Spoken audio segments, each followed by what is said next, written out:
Bonjour, c'est Amal Cosma et je suis ravie de t'accueillir pour cette nouvelle mini-série de références petite enfance, le podcast qui interviewe les pros de la petite enfance. Le but de ce podcast est de te partager leur passion, leur parcours et d'en apprendre un maximum sur les métiers de la petite enfance. Si toi aussi tu aimes ce métier et que tu as envie de le partager avec nous, ce podcast est fait pour toi. Juste avant de démarrer, quelques petits messages. D'abord, je te recommande les 2 premières saisons si tu as envie de travailler tes process et ton management. Ensuite, je te demande de me consacrer quelques minutes de ton temps pour déposer une note sur Apple Podcast ou sur Spotify. Comme ça, tu m'aides à valoriser les métiers de la petite enfance en diffusant le podcast. Viens aussi me voir sur LinkedIn pour retrouver les coulisses du podcast. Enfin, j'ai aussi créé une newsletter que tu peux retrouver dans les notes de l'épisode, dans laquelle je partage tous mes outils de qualité d'accueil et de qualité de vie au travail, parce que l'un ne va pas sans l'autre. Allez, je ne t'embête pas plus et je laisse place à l'interview de mon invité du jour. Catherine, maintenant on en sait plus sur votre parcours et ce qui vous a amené dans la petite enfance. Et vous avez créé très récemment, il y a que quelques années finalement, le média Les Pros de la petite enfance. Est-ce que vous pouvez nous en dire plus sur ce média, déjà le présenter? Alors, Les Pros de la petite enfance, c'est un site internet que j'ai voulu concevoir pour tous les professionnels de la petite enfance. J'insiste parce que l'idée, c'était de m'adresser aux professionnels de crèche comme aux professionnels de l'accueil individuel, donc aux assistantes maternelles et aux gardes-enfants à domicile. Je suis partie du principe qu'à partir du moment où des parents confient leur enfant à quelqu'un, cette personne est une professionnelle de la petite enfance. Donc j'avais l'idée, et c'était à l'époque, je me souviens à l'époque où c'était Laurence Rossignol qui avait ce secteur en responsabilité au gouvernement, et elle voulait décloisonner les métiers. Et en fait, moi, je me suis vraiment mis dans cette position de m'adresser à tous les professionnels de la petite enfance en essayant de ne pas faire de hiérarchie ou d'opposer. Alors, pour la petite histoire, quand même, quand je me suis lancée dans l'entrepreneuriat, moi qui avais été salariée toute ma vie, 19 ans de parents, c'est pas rien. Et quand j'ai quitté mon groupe, j'ai demandé et j'ai fait un stage, je me souviens, à la Chambre de commerce et d'industrie, 5 jours pour entreprendre. Alors c'était drôle parce que on se retrouvait avec des gens qui voulaient faire une pâtisserie, d'autres créer une librairie. Enfin, on était très différents. Il y a 2 choses qui m'ont marqué. C'est essayer de faire une petite étude de marché, un vocabulaire qui m'était complètement étranger. Et la deuxième chose, et cette deuxième chose, je me le suis répétée plein de fois en créant le site. Si vous sentez que vous allez dans le mur, ne poursuivez pas, arrêtez-vous. Donc, quelquefois, je me disais, je vais dans le mur ou je vais pas dans le mur? Bon, je vais pas dans le mur, mais je ralentis. Et c'est vraiment quelque chose qui m'a frappée. Et alors, j'ai fait ce stage, donc 5 jours pour entreprendre. Et puis, j'avais fait aussi un stage pour créer son site internet. Parce que moi, je suis quelqu'un du papier, je suis quelqu'un de l'écrit, mais je suis quelqu'un qui n'a pas été dérouté du tout par le web. Au contraire, j'y ai pris du plaisir, mais je me suis dit, moi, j'ai envie de faire un site internet qui me ressemble. Donc, voilà, j'avais envie d'aller au bout de mes convictions. Quand on est dans un grand groupe, c'est formidable parce qu'on est accompagné. On passe des coups de fil, on a le marketing, on a la pub, on a tout ça. Mais en même temps, quand on a des convictions, si votre éditeur au-dessus, il les partage pas, on fait comme l'éditeur, il demande. Donc, on est un peu limité. Là, j'avais envie de faire quelque chose, vraiment d'aller au bout de ce que j'avais envie de faire. Et en même temps, il fallait faire tout seul.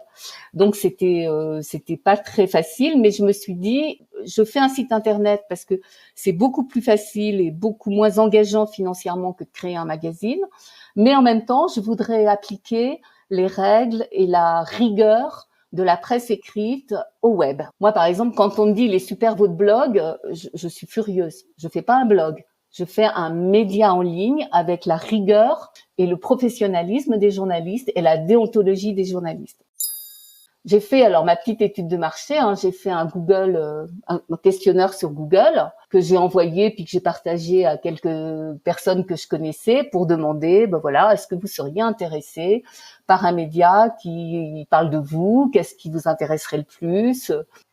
Est-ce que ça vous dérangerait si c'était mélangé accueil individuel, école collective? J'avais mon petit questionnaire. Je me suis dit, oui, il y a des besoins. En fait, j'ai créé ce média parce que je me suis rendu compte qu'il n'y avait pas ce média en ligne. Il y avait des magazines sur un autre rythme, le mensuel. Il n'y avait pas Ouais, il y avait pas beaucoup de rythme quand même. On n'avait pas énormément de sources d'informations comme ça un peu informelles, un peu modernes, un peu rythmées.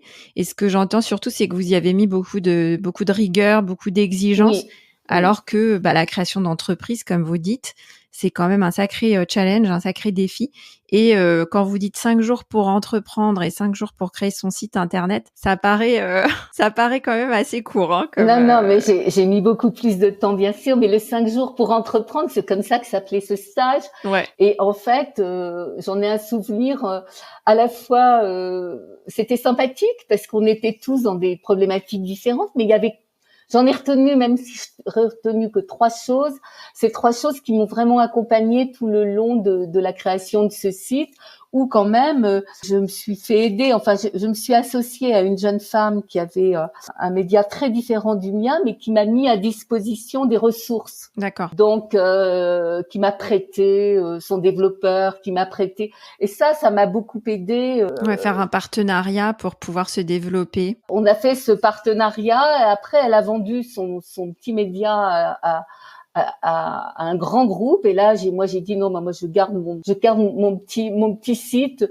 J'ai quitté un grand groupe, c'est pas pour retourner dans un grand groupe. Et donc là, je suis devenue totalement indépendante, les pros de la petite enfance, voilà. Et ça date de quelle année déjà? J'ai créé le site en 2016 et on s'est séparés en 2017. Ouais, vous avez créé le site en 2016, hein, c'est bien ça. Et moi, je me souviens, quand j'ai commencé la petite enfance en 2007, on n'avait pas grand-chose à se mettre sous la dent. Donc, on recevait, on pouvait s'abonner, je sais plus, il y avait un petit magazine, mais enfin, ça foisonnait pas d'informations médiatiques, quoi, sur le secteur. Et votre arrivée a fait grand bruit, quoi. Ce site aussi, pour moi, ça a été aussi une découverte parce que la presse professionnelle, c'est pas tout à fait comme la presse grand public. Et donc, j'ai dû apprendre ça aussi. Et je crois que ce qui me plaît maintenant, c'est justement de tellement bien connaître un secteur, d'être très à l'aise, et c'est du coup un vrai plaisir, ça roule, quoi, et d'en comprendre mieux les enjeux. Quand on est dans la presse grand public, on reste plus à la surface des choses. Et là, vraiment d'aller à fond, je trouve ça vraiment, ça c'est passionnant. Avec des écueils aussi, hein, parce que avoir cette proximité avec tous les acteurs, c'est fabuleux. Et en même temps, il faut à chaque fois dire, oui, on a cette proximité, mais on est un média, donc on n'est pas des militants, on fait pas de la communication, on fait de l'information. Donc oui, on est proche, mais oui, respecter qu'on soit le plus objectif possible et qu'on prenne pas forcément parti, etc.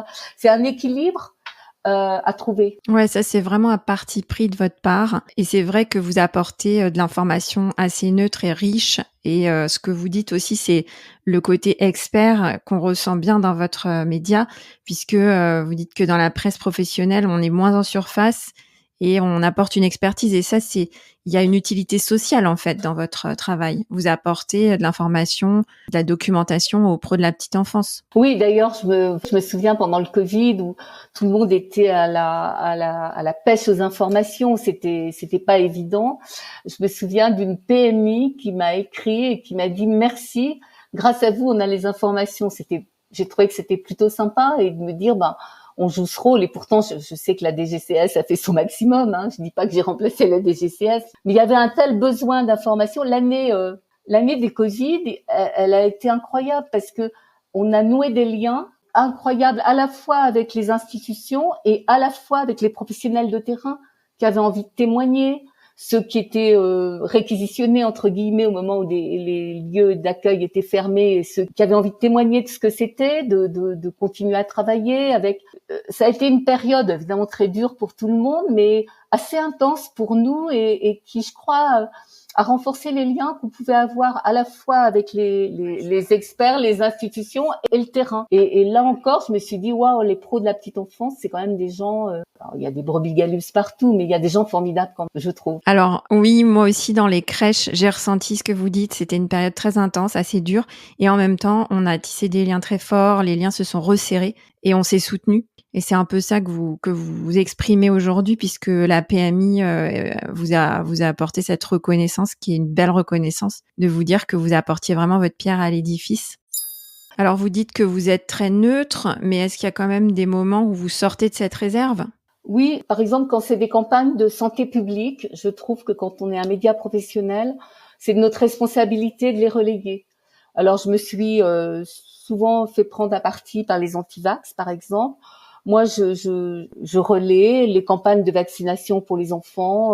Je trouve que c'est de ma responsabilité. Tout ce qui est santé publique, je relais et je me pose pas de questions.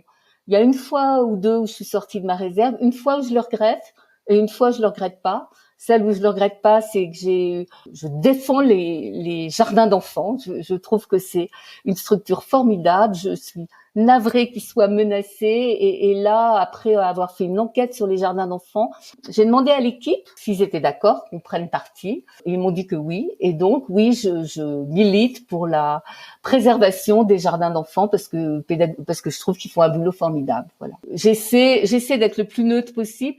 Une fois, je l'ai pas fait, je m'en suis voulu parce que je pense qu'on va en parler. C'est au moment de la mort de cette petite fille à Lyon. J'ai une question sur le média. Comment vous faites vivre un média aujourd'hui? Surtout que les pros de la petite enfance sont très engagés dans cette rigueur dont vous parliez.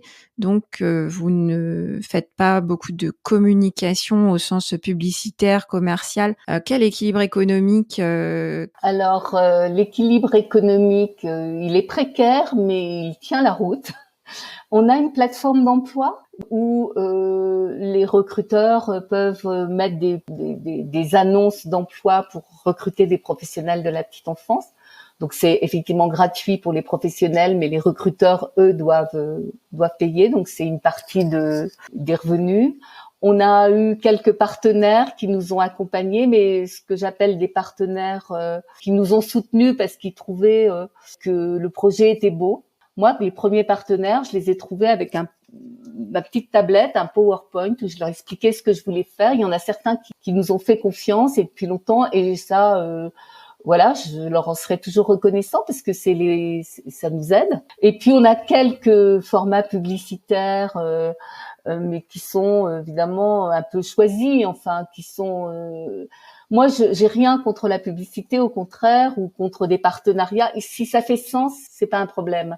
Avoir des partenaires qui évoquent l'aménagement des lieux d'accueil, ça fait sens et ça pose pas de problème. Oui, ce qui compte pour vous, c'est vraiment la cohérence et toujours cette exigence de qualité. Voilà, la cohérence et de pas interférer sur l'information. En tout cas, c'est un média qui a un énorme succès. Est-ce que c'est cette exigence de qualité pour vous qui explique ce succès ou vous avez une autre explication? Je pense qu'il y a peut-être trois choses. D'abord, parce qu'il y avait rien qui répondait à ce besoin d'information au quotidien.